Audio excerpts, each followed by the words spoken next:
Hello students, good morning to all of you. आज के इस वीडियो लेक्चर में मैं NCERT exemplar unit 1 class 11th 7 to 8 problems को सॉल्व करूंगा एंड 7 to 12 प्रॉब्लम को सॉल्व करूंगा।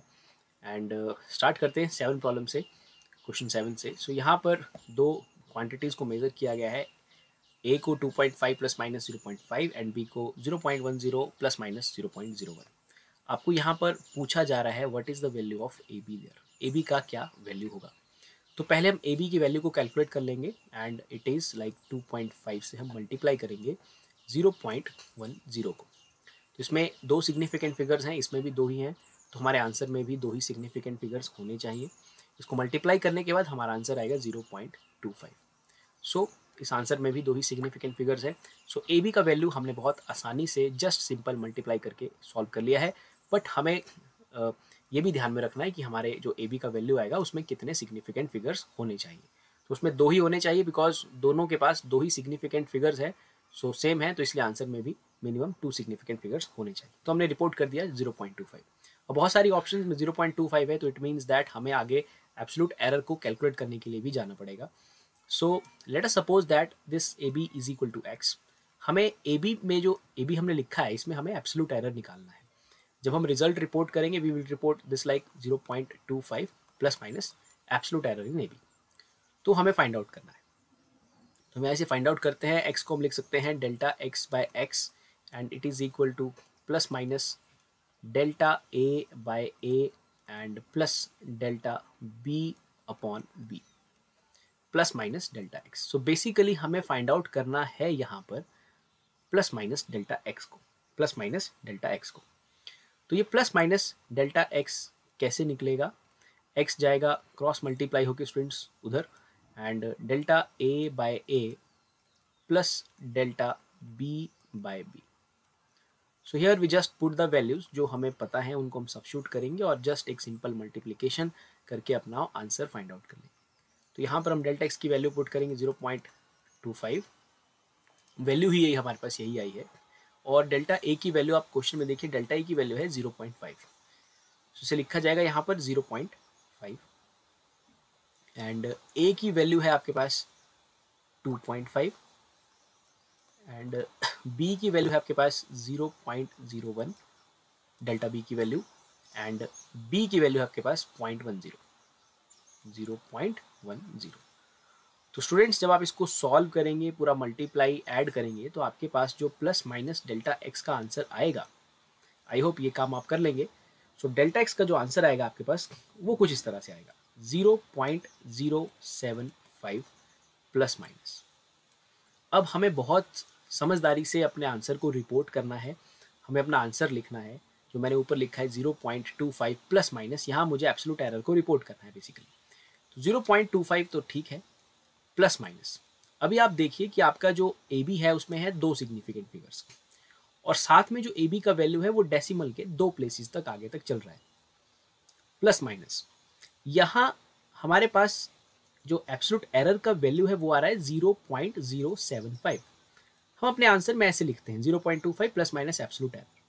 तो अगर मैं यहाँ पर 0.075 लिखता हूँ तो मेरा जो लास्ट आंसर आएगा, मतलब यहाँ प्लस माइनस का मतलब क्या है कि हम यहाँ लिख सकते हैं 0.25 प्लस 0.075 या 0.25 माइनस 0.075। ये मतलब है प्लस माइनस का। दो रिजल्ट्स आपके पास यहाँ आएंगे, एक बार आप प्लस करोगे, एक बार आप माइनस करोगे। This is the choice you have their. अगर आप 0.075 यहाँ लिख लेते हैं तो 0.25 के साथ 0.075 को प्लस करने के बाद आपके पास डेसिमल के बाद 3 प्लेसेस तक आंसर आ जाएगा। जैसे कि आप 0.25 में 0.075 को जब ऐड करेंगे तो आपका आंसर आएगा 5, 7, 5, 12 एंड इट इज 3, 0.325। तो आपका जो ए बी का आंसर आएगा, जो रिजल्ट आएगा वो आ जाएगा 0.325। लेकिन आपका जो ए बी है वो डेसिमल के सिर्फ 2 प्लेसेस तक करेक्ट है। सो इट मीन्स दैट आपको अपने एब्सोल्यूट एरर को इस तरह से राउंड ऑफ करना है कि आपके 0.25 का जो प्रिसीजन है और इसका जो सिग्निफिकेंट फिगर्स है, वो जो रिजल्ट है वो खराब ना हो। मीन्स आपको इस तरह से राउंड ऑफ करना है कि इस 0.25 में वैल्यूज को प्लस माइनस करने के बाद भी डेसिमल के बाद 2 प्लेसेस तक ही रिजल्ट बना रहे।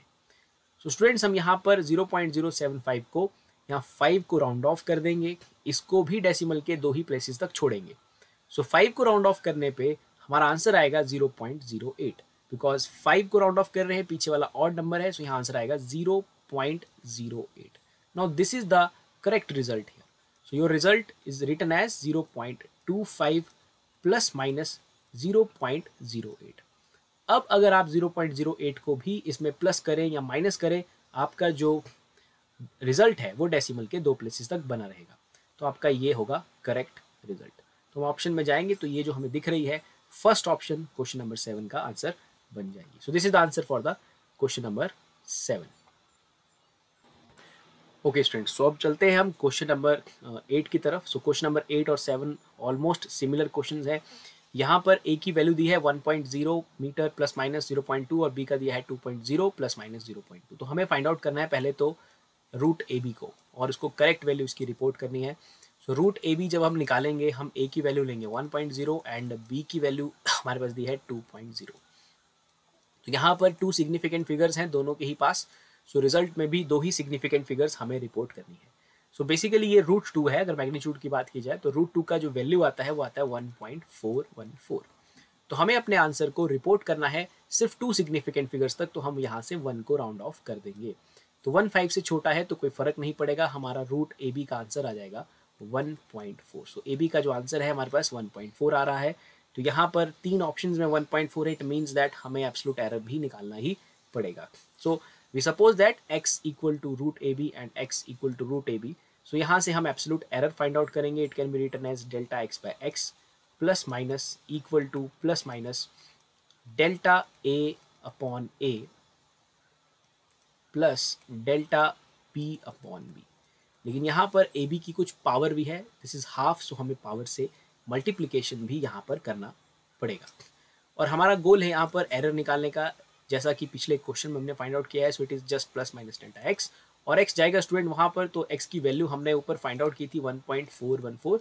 यहाँ पर राउंड ऑफ वाला रिजल्ट यूज नहीं करेंगे, जो एक्स की वैल्यू है उसे ही रिपोर्ट करेंगे, लास्ट में अपने आंसर को राउंड ऑफ करेंगे। So it is 1.414 1/2 and delta a की वैल्यू है क्वेश्चन में 0.2 देयर एंड इट इज 0.2, और ए की वैल्यू है 1 एंड डेल्टा बी की वैल्यू है 0.2 और बी की वैल्यू है 2। तो हम इसे यहाँ पर ऐसे इस तरह से राइट कर देंगे। सो it is 1.0, it is 2.0। So again इसे सॉल्व करने पे, आप इसे जब सॉल्व करोगे, मैथमेटिक्स करोगे यहाँ पर, तो डेल्टा एक्स की जो वैल्यू है वो आपके पास कुछ ऐसी आएगी 0.2121। ये आएगी आपके पास डेल्टा एक्स की वैल्यू। अब आपको अपने रिजल्ट को रिपोर्ट करना है। आपके पास रूट ए बी की वैल्यू ऑलरेडी आ चुकी है, राउंड ऑफ करने के बाद 1.4 प्लस माइनस। अब आपको ये देखना है कि आपका जो रिजल्ट है तो इसमें 2 सिग्निफिकेंट फिगर्स हैं और ये डेसिमल के बाद 1 प्लेस तक आपका एक करेक्ट रिजल्ट है। तो आप एरर को यहाँ इस तरह से लिखें कि आपके रिजल्ट का एब्सोल्यूट एरर को इस तरह से लिखें कि आपका जो रिजल्ट है उसकी सिग्निफिकेंट फिगर्स और उसकी जो प्रिसीजन है उस पर फर्क ना पड़े। सो इट इज 0.2121। तो स्टूडेंट्स, जैसे कि हमने पिछले क्वेश्चन में किया, यहाँ पर भी हम राउंड ऑफ इस तरह से करेंगे कि हमारे पास डेसिमल के बाद एक ही प्लेस रहे। और तो अगर डेसिमल के बाद एक ही प्लेस रहता है तो हमें यहाँ पर 1 को राउंड ऑफ करना होगा। 1 को राउंड ऑफ करने पे डेल्टा एक्स पे कोई इम्पैक्ट नहीं पड़ेगा, it can be written as 0.2। तो आपका जो रिजल्ट रिपोर्ट किया जाएगा it is 1.4 plus minus 0.2। It means that कि अगर आप रिजल्ट को लिखते हैं पूरा सिंप्लीफाई करके तो आप लिखेंगे 1.4 प्लस 0.2, अगर आप लेंगे तो लिखेंगे 0.2। सो your result is 1.6। So it means that again in your result you have 2 significant figures, okay? But अगर कहीं आप इसको 0.21 ले लेते तो आपके आंसर में 3 significant figures आ जाता, and that is not correct. And also आप डेसिमल के एक प्लेस तक आपका करेक्ट रिजल्ट है। सो आपको इस बात को ध्यान में रखते हुए, इस मेन जो रिजल्ट आता है इसको ध्यान में रखते हुए अपने एब्सोल्यूट एरर के रिजल्ट को राउंड ऑफ करना पड़ता है। तो यहाँ पर आपका आंसर आ रहा है 1.4 प्लस माइनस 0.2। तो हम चलते हैं अपने ऑप्शंस की तरफ और देखते हैं कि इस क्वेश्चन का आंसर क्या है। तो उसका आंसर हमें दिख रहा है option D, 1.4 plus minus 0.2। So this is the answer for question number 8। Students now चलते हैं क्वेश्चन नंबर 9 की तरफ। और क्वेश्चन नंबर 9 में है which of the following measurement is most precise. And अगर हम यहाँ पर प्रिसीजन की बात करें तो हर एक मेजरमेंट में आप देखें कि डेसिमल के बाद दो दो प्लेसेस तक जो है वो कैलकुलेशन किया गया है, मेजरमेंट किया गया है। लेकिन हम यहाँ पर चेक करेंगे, अगर हमारे पास डेसिमल के बाद दोनों प्लेसेस तक किया गया है लेकिन यहाँ यूनिट सारे डिफरेंट हैं। सो जो सबसे कम यूनिट है यहाँ पर, जो छोटा यूनिट है वो है millimetre. So it is 5.00 millimetre. Means इस केस में जो लिस्ट काउंट है वो सबसे ज़्यादा है और जो रेजोल्यूशन है वो सबसे ज़्यादा है। सो यहाँ पर जो प्रिसाइज हो जाएगा वो हो जाएगा हमारा option number A. So 5.00 millimetre is more precise in comparison to these 5.00 centimetre, kilometre और मीटर। सो ये ऑप्शन जो है वो गलत है। तो most precise is this. Otherwise you know that कि जब हम प्रिसाइज को देखते हैं तो हम देखते हैं कि जैसे ये I am just writing 5.000 and it is 5.0000। So this one is more precise and इसको जिस इंस्ट्रूमेंट से किया गया है उसका लीस्ट काउंट, उसका जो रेजोल्यूशन है वो ज़्यादा है। लेकिन यहाँ पर हमें क्या है कि यहाँ पर डेसिमल प्लेसेस सभी मेजरमेंट में सेम है, लेकिन यहाँ पर जो यूनिट है वो सबसे छोटा है मिलीमीटर। सो ये इंस्ट्रूमेंट का जो लीस्ट काउंट है, रेजोल्यूशन है वो ज़्यादा है। सो ये ज़्यादा प्रिसाइज हमारे पास हो जाएगा। हम चलते हैं नेक्स्ट क्वेश्चन नंबर 10 पे। तो क्वेश्चन नंबर 10 में हमसे कहा गया है कि mean length of a object is 5 centimetre. Mean length और we can call it as a true value. So true value is 5 centimetre of some object and आपके पास कुछ मेजरमेंट्स करके रखे हैं 4.9, 4.805, 5.25 एंड 5.4। सो यहाँ पर हमसे एक्यूरेसी के बारे में पूछा गया है कि कौन ज़्यादा एक्यूरेट है। तो रही बात प्रिसीजन की, तो प्रिसीजन में देखा जाए तो यहाँ पर डेसिमल के 3 प्लेसेस तक मेजरमेंट किया गया है, तो ये ज़्यादा प्रिसाइज है। लेकिन हमसे इस क्वेश्चन में पूछा जा रहा है एक्यूरेसी। तो ट्रू वैल्यू और ऑब्जर्व वैल्यू के बीच में जो डिफरेंस होता है और जहाँ पर ये डिफरेंस सबसे कम होता है वो मेजरमेंट सबसे एक्यूरेट होती है। तो ऑब्जेक्ट का जो लेंथ है और जो ट्रू वैल्यू है वो है 5 सेंटीमीटर। यहाँ पर जो मेजरमेंट्स की गई हैं उसमें से एक है 4.9, एक है 5.25। तो सबसे क्लोज, सभी में जो सबसे क्लोज है ट्रू वैल्यू के वो है 4.9 सेंटीमीटर्स। तो यहाँ पर ऑप्शन ए जो है क्वेश्चन नंबर 10 का आंसर हो जाएगा। So 4.9 centimetre is the most accurate value in comparison to the 4, because 4.9 सबसे क्लोज है एग्जैक्ट वैल्यू और the true value of object की लेंथ के। सो इसी के साथ क्वेश्चन नंबर 10 का जो आंसर है वो है ऑप्शन नंबर ए। तो स्टूडेंट्स अब हम चलते हैं क्वेश्चन नंबर 11 की तरफ, जहाँ पर स्टील का यंग मॉडल्स दिया है 1.9 इंटू 10⁻11 न्यूटन पर मीटर स्क्वायर एंड आपको कहा जा रहा है इसको आपको एक्सप्रेस करना है सीजीएस सिस्टम में। सीजीएस सिस्टम में आपको यंग्स मॉडुलस को ऑफ स्टील को राइट करना है, एक्सप्रेस करना है। और कुछ दिया भी है कि न्यूटन जो है 10⁻5 डाइन के बराबर होता है and 1 metre square is equal to 10⁻4 centimetre square. So it is quite simple, हमें जस्ट इसका कन्वर्जन करना है। So it is like 1.9 into 10⁻11 and 1 newton is equal to 10⁻5 dynes and 1 metre is equal to 10⁻2, but ये है metre square, सो हो जाएगा 10⁻4। तो ये कैंसिल हो जाएगा, यहाँ पर एक ही बचेगा। So it is written as 1.9 into 10⁻12। So हमारे पास जो 11th क्वेश्चन है इस क्वेश्चन का सीधा सीधा आंसर हो जा रहा है ऑप्शन सी। यहाँ पर 1.9 इंटू 10⁻12 अगर हम यंग्स मॉडुलस ऑफ स्टील को जो कि गिवन वैल्यू दिया था उसे सीजीएस सिस्टम में रिप्रेजेंट करेंगे। न्यूटन के लिए हमने राइट किया 10⁻5 और मीटर स्क्वायर के राइट किया हमने 10⁻4, तो ये कैंसिल हुआ यहाँ से 10⁻12। सो ये दिया गया है हमारे पास ऑप्शन सी में। तो 11th का जो एग्जैक्ट आंसर है वो है ऑप्शन सी। सो इसी के साथ अब हम चलते हैं question 12।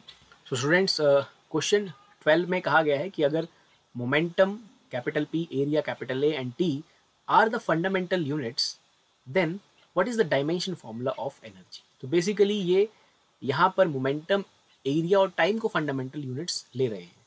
As we know that generally हम अपने जो डायमेंशन फॉर्मूलाज हैं उनको रिप्रेजेंट करते हैं MLT की टर्म्स में। मीन्स हम यहाँ पर मास, लेंथ और टाइम को फंडामेंटल कंसीडर करते हैं, तो हमारे डायमेंशन फॉर्मूलाज MLT की टर्म्स में आते हैं।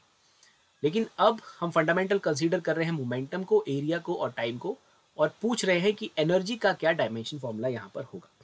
तो यहाँ पर हम प्रिंसिपल ऑफ होमोजिनिटी का यूज करेंगे और एनर्जी का डायमेंशन फॉर्मूला लिख लेंगे मोमेंटम, एरिया और टी की टर्म्स में।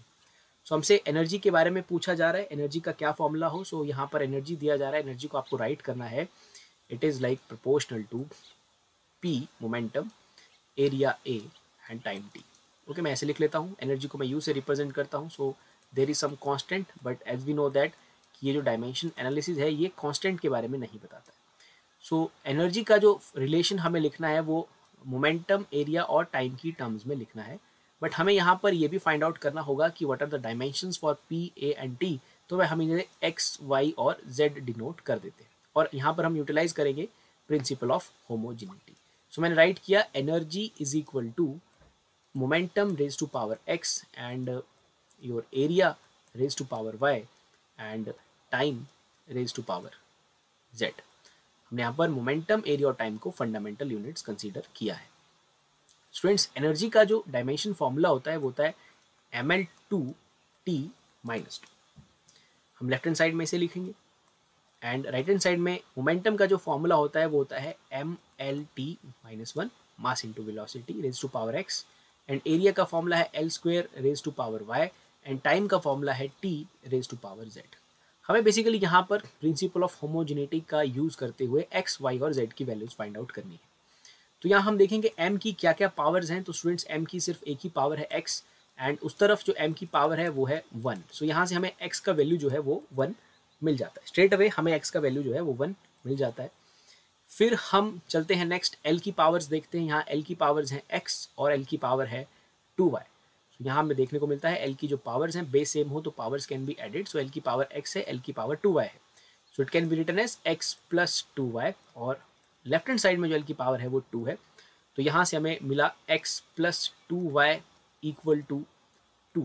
तो यहाँ x की वैल्यू को हम 1 सब्स्टिट्यूट करेंगे, सो 1 प्लस 2y इक्वल टू 2। तो यहाँ से 2y equal to 1 and y is equal to half. तो y की जो वैल्यू है वो हमें हाफ मिल जाती है। फिर हम t के डायमेंशंस देखते हैं, t के पावर्स देखते हैं। यहाँ पर यहाँ t की पावर है माइनस एक्स और एक है z। सो t की पावर है माइनस एक्स, जो t है उसकी पावर्स हैं, मैं यहाँ लिखता हूँ इसे, वो है माइनस एक्स और एक t की पावर है z। So it is written as minus x plus z, और इधर जो t की पावर है वो है माइनस 2। तो यहाँ से हमें एक और इक्वेशन मिलती है like minus x plus z equal to minus 2। तो यहाँ से z निकल रहा है माइनस 2 प्लस एक्स। तो z की जो वैल्यू हमारे को देखने को मिल रही है वो है माइनस 2, x की वैल्यू हमने निकाली ऑलरेडी, वो थी 1। सो z की वैल्यू आ रही है हमारे पास माइनस 1। तो इसी तरह से हमने z भी फाइंड आउट कर लिया माइनस 1, y भी फाइंड आउट कर लिया हाफ, एंड हमने x भी फाइंड आउट कर लिया 1। तो हम जाएंगे अपने उसी रिलेशन में जो हमने ऊपर लिखा था, energy is equal to k momentum raise to power x and area raise to power y and time raise to power z। तो जिसको जो पावर्स दिए हैं इस बात का भी आप ध्यान रखेंगे, इसमें भी कई बार कुछ स्टूडेंट्स इधर उधर कर देते हैं, तो इसका भी ध्यान रखेंगे। जो दिया है उसके सामने लिखना है, उसके ऊपर लिखना है। तो मोमेंटम को x दिया था तो p का वैल्यू p लिखा जाएगा सीधा सीधा, p raise to power 1, and area को y दिया था तो लिखा जाएगा हाफ, एंड इसको z दिया था तो इसको लिखा जाएगा माइनस 1।